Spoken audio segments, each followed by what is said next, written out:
Welcome to episode 6 of Unpacked, where we dive deeper into God's Word. In the past 5 episodes, we've been unpacking the life of Jacob.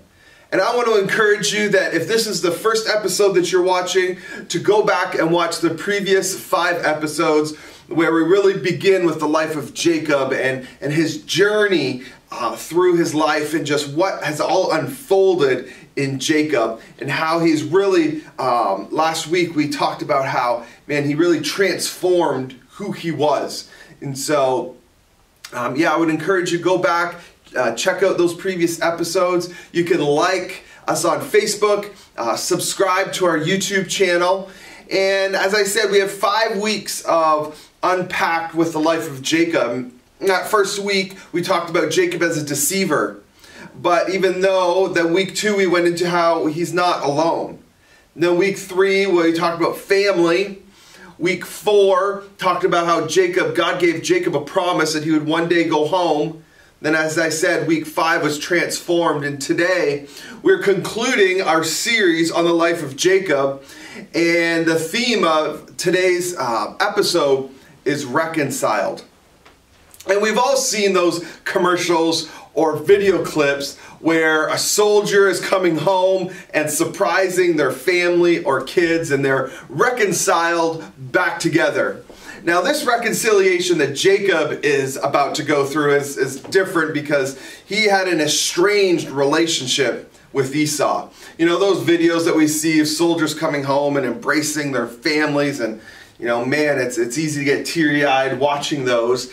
But, you know, those families weren't necessarily estranged. They were just apart for a period of time. So this relationship it's a little bit different, but maybe you've seen a movie, I know I have, where, the father and daughter, are estranged. Or, a parent and a son, a parent and a sibling, or a child. For me, it's those movies where it is the father and daughter that are estranged. I have 3 daughters, and then eventually, near the end of the movie, they reconcile, and there's just something about that reconciliation that just gets to me. And so today we're going to be talking about that broken relationship and then restoring it, and that reconciliation. Have you ever had a broken relationship that's needed mended? That's needed to be reconciled. And in the life of Jacob, right, he is hoping and he is praying that he sees reconciliation with his brother Esau. So we're going to, jump in and we find ourselves in Genesis chapter 33. And this really presents the final confrontation between Jacob and Esau. Right? The narrative breaks into really 3 major segments. The first segment being from verse 1 to 4, it really describes this moment, right? The 2 estranged brothers meet after 20 years of separation.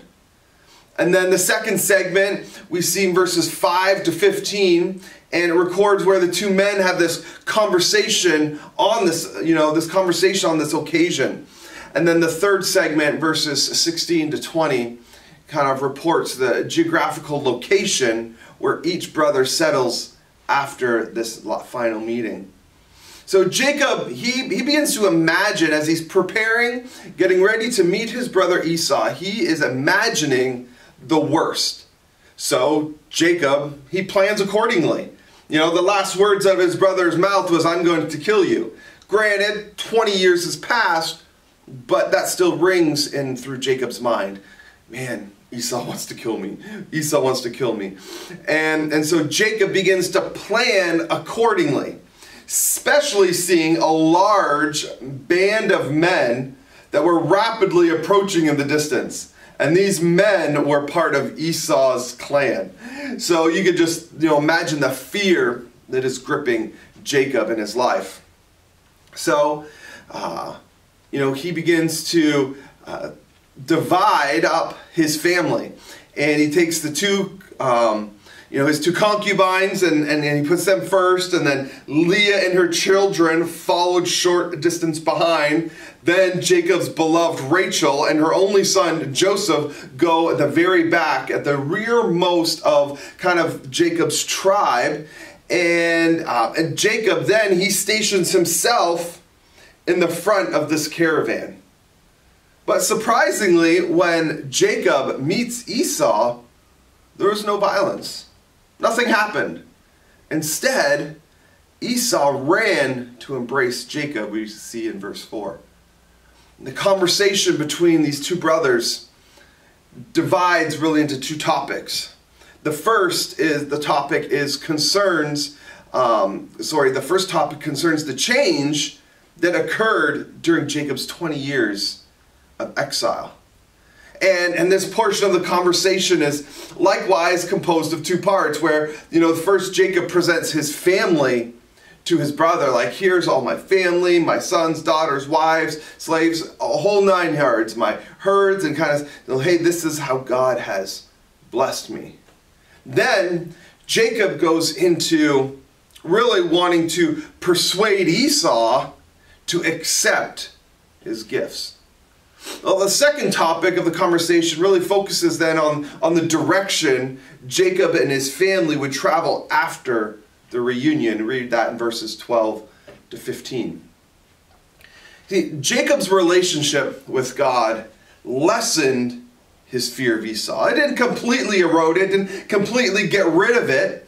But because of Jacob's encounter with the Lord, remember, Jacob's just coming off of that night where he wrestled with the man till daybreak, and Jacob's name is then changed to Israel. Then the next morning, that's when he goes and out to meet his brother Esau.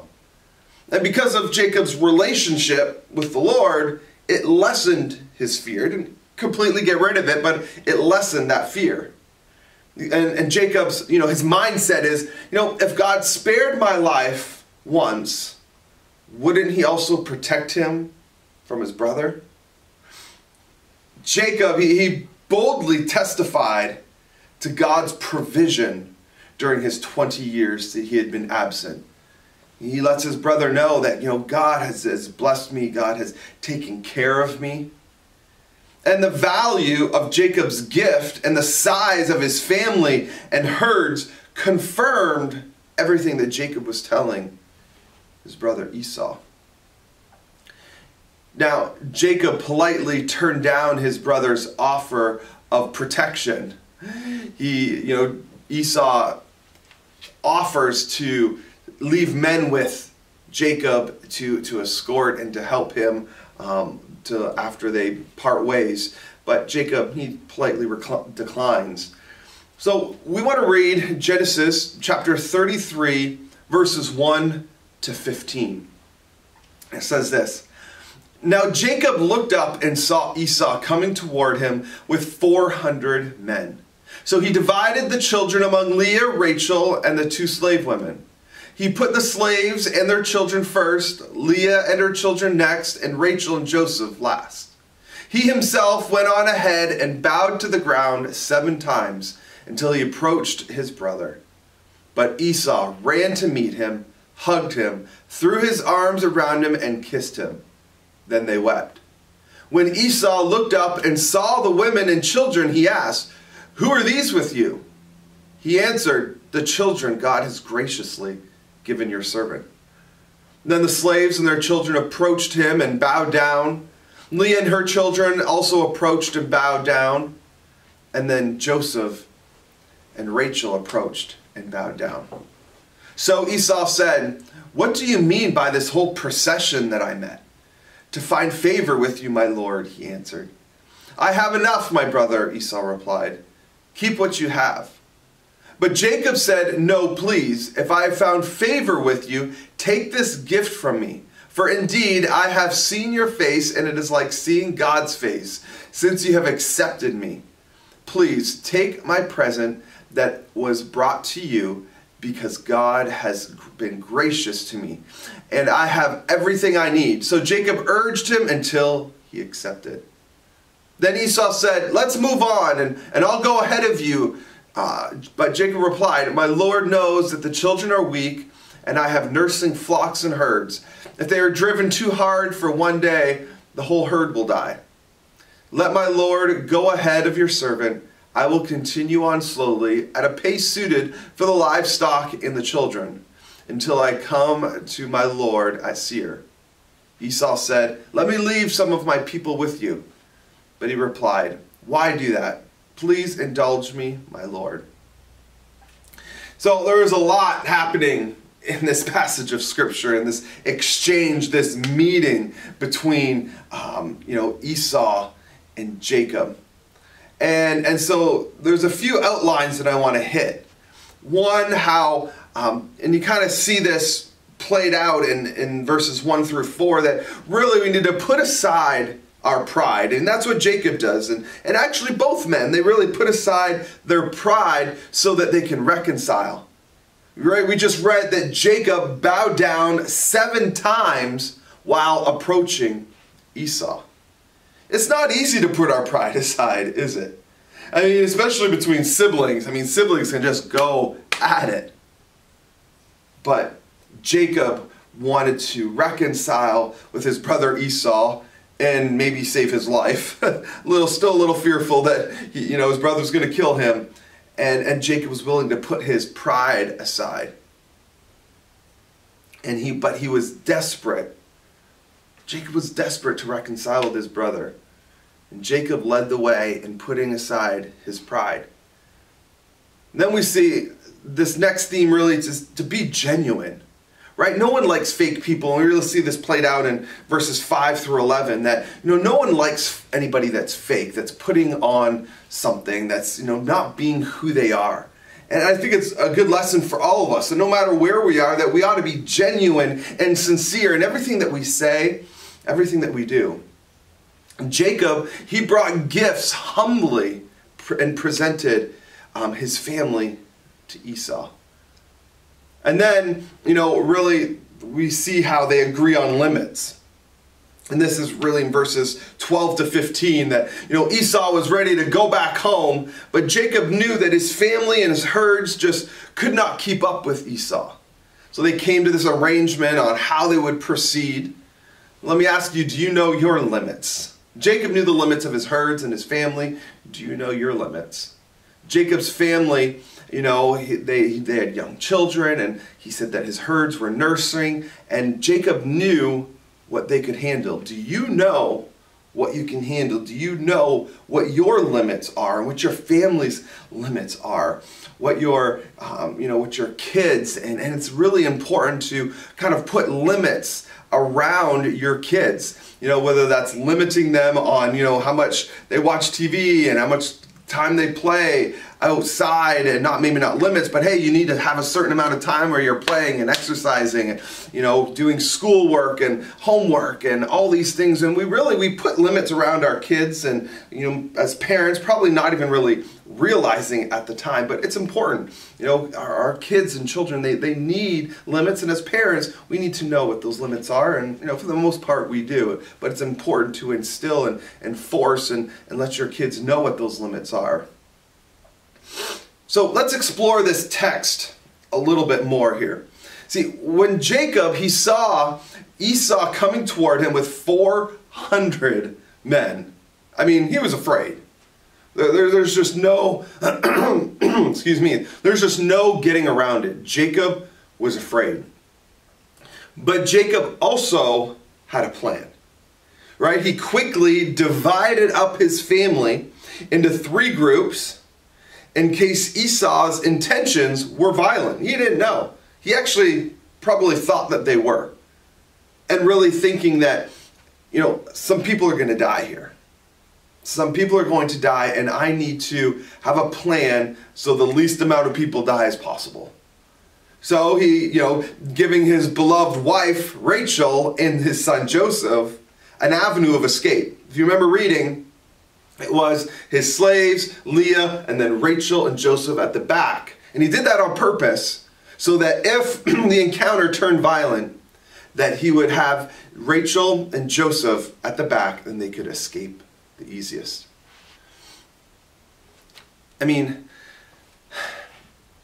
In the face of imminent danger, Jacob, he faced Esau and his mighty band of warriors. And really this was demonstrating his trust in God. Because like I said, Jacob, he really believed that his brother wanted vengeance. That's what he assumed. And the fact that he just continued and went out to meet Esau, Jacob was really demonstrating and showing how much trust he had in the Lord. And again, Jacob, he was clothed in humility. And we have to remember that it was Jacob, he was limping along, right? He just wrestled with that man at night and touched his socket, and the Bible says that he limped. So we know that Jacob was limping out to meet his brother Esau, bowing down to the ground 7 times before Esau as a sign of respect for his older brother. And then in a scene, reminiscent of the father and the prodigal son, right, in the New Testament, we see Esau run toward Jacob and embrace him. So if you find yourself in the midst of an estranged relationship that needs to be reconciled, I want to ask you, what steps of preparation should a person take before seeking reconciliation? Now, knowing that pride hurts and humility helps in building good relationships. It's a question that you're going to need to ask yourself and have a pretty good answer if you want to really have any shot at reconciling that relationship. Jacob's answer to Esau's question, it proved that his life had genuinely come full circle, that it genuinely changed. In a single sentence, he testified of God's grace and of his transformation, and how Jacob's life was changed forever. And then as the 3 groups of wives and children caught up with Jacob, they too bowed before Esau as a sign of respect. So, how do a group's actions reveal the true values of the person who influences them most? Think about that. How does a group's actions reveal the true values of the person who influences them most? It was Jacob that influenced his family. It was Jacob who had the most influence over, Leah and Rebekah and their slaves. And what did they do when they approached Esau? They bowed down. Before Jacob met Esau, he sent 550 animals with servants as a gift for Esau. You can read that in Genesis 32, 13 to 16. Then once the formal introductions were made, Esau asked about this parade of animals, almost like, what was it? What was this for? Jacob explained that he was looking for grace, honoring his brother Esau as the older sibling, really in accordance with the custom of that day. And I mean, that's a 180 when it comes to Jacob, because think about the customs that Jacob broke and robbed his brother Esau. Now Jacob is really doing things in accordance with custom. It's a pretty big change in Jacob's life. Deeply touched, Esau made a gracious statement that canceled out all of Jacob's debt. And in the end, Esau wanted to restore his relationship more than he wanted restitution for that stolen blessing that Jacob took. So what are some ways to demonstrate a genuine desire to reconcile a broken relationship?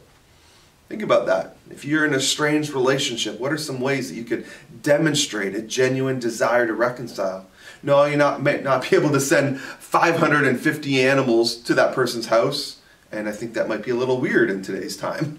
But what could you do to show that person that you want to reconcile? See, Jacob stood before his brother, exhausted. Remember from that night-long wrestling match with the Lord.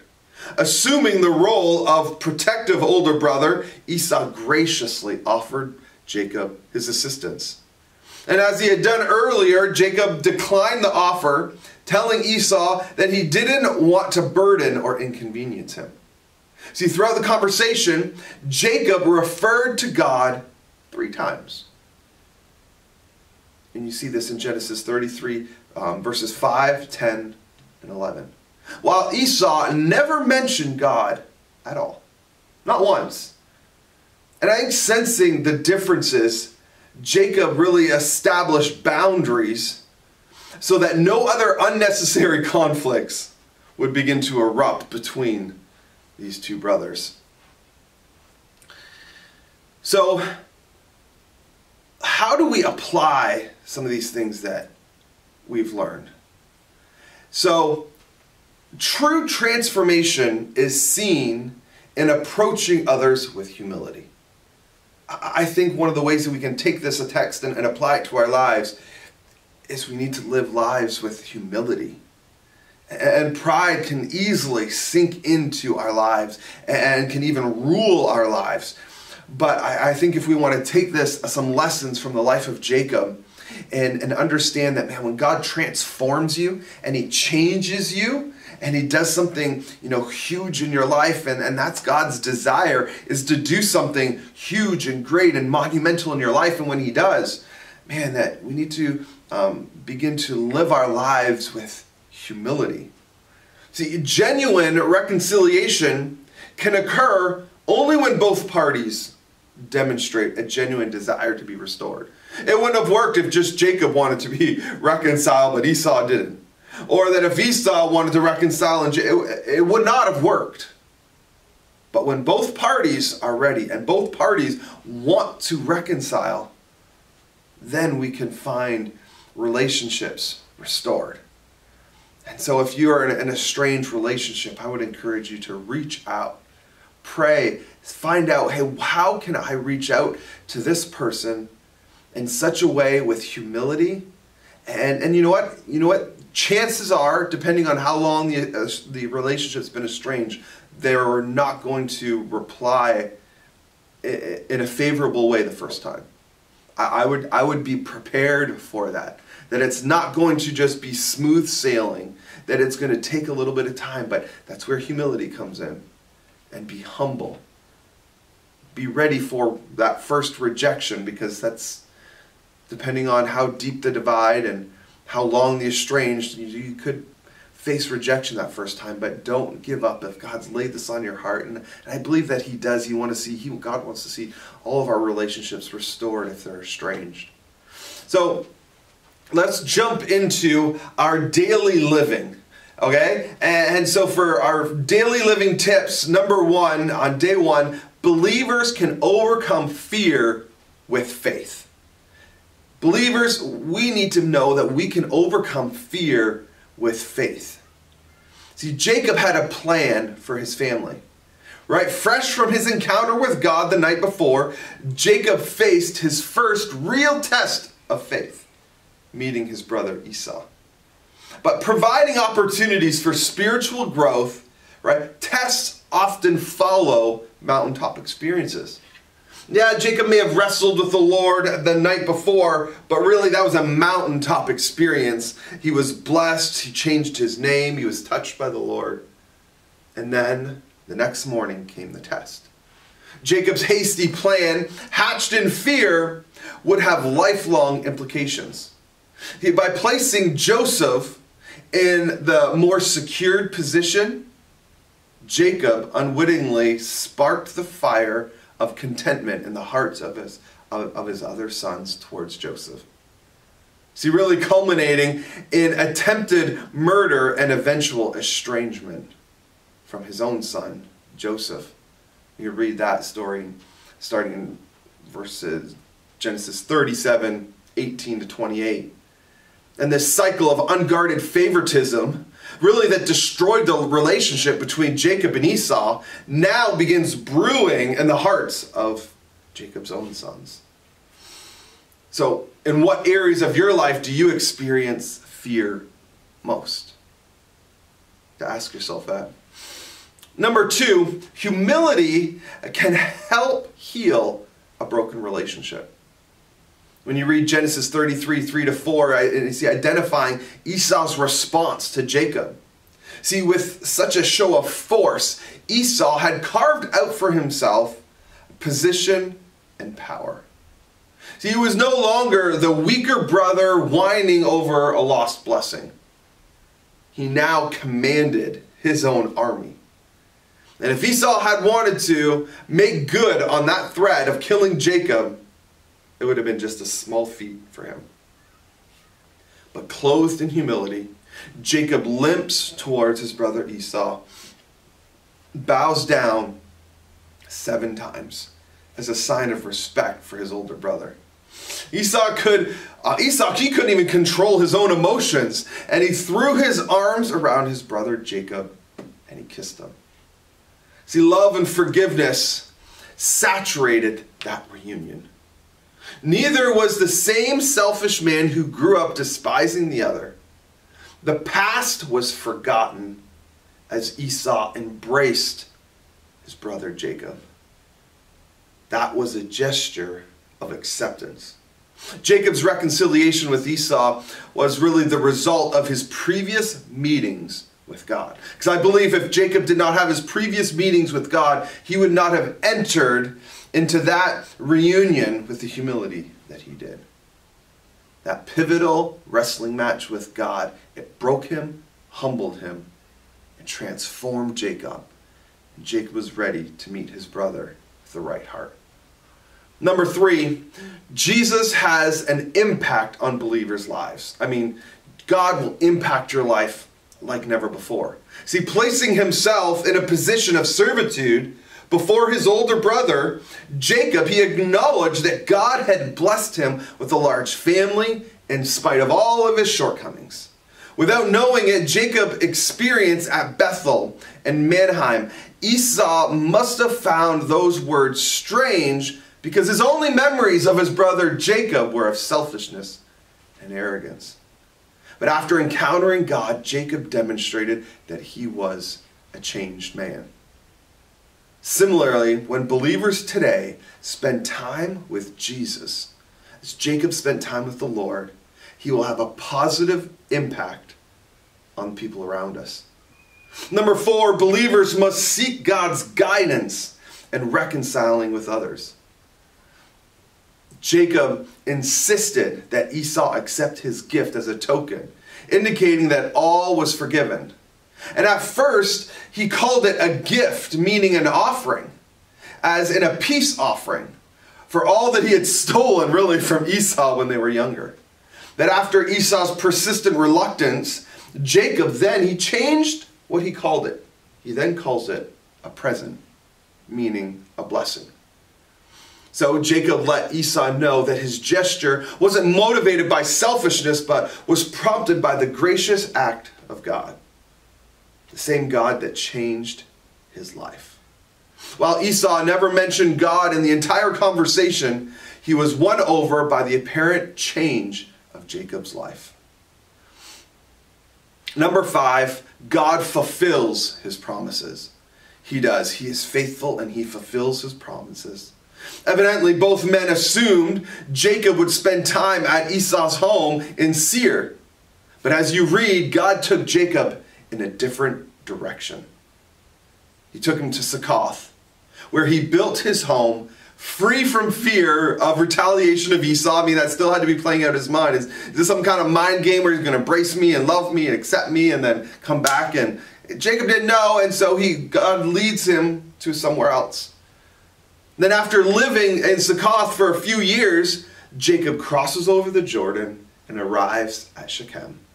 And it is there that he built an altar to the Lord, calling it God, the God of Israel, or powerful is the God of Israel. Man, this journey to Canaan was now complete, and God had fulfilled his promise. Man, I've really enjoyed bringing this, really this series and this life of Jacob to you. All right, this is going to conclude the Unpacked series of the life of Jacob. We will continue with a new series next week. Have a great week.